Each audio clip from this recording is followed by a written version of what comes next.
Today I'm going to show you a few tips to do if you cannot find your Bluetooth accessory on the SAMSUNG Galaxy A05S. So if you have a problem with the Bluetooth gadget, always start from the simplest way, so switch off and switch on again the Bluetooth connection. You can also try to reset your phone.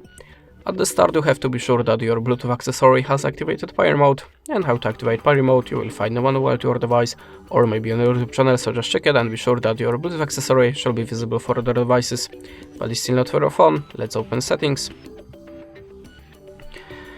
and try to update your system, so go to the software update, choose download and install, and if you have an outage just install it and check for your device again. In the next step you can also try to reset network settings, so go to the general management, swipe down and choose the reset. Tap on the Wi-Fi and Bluetooth, click on the reset settings button. After that look again for your device on the Bluetooth list.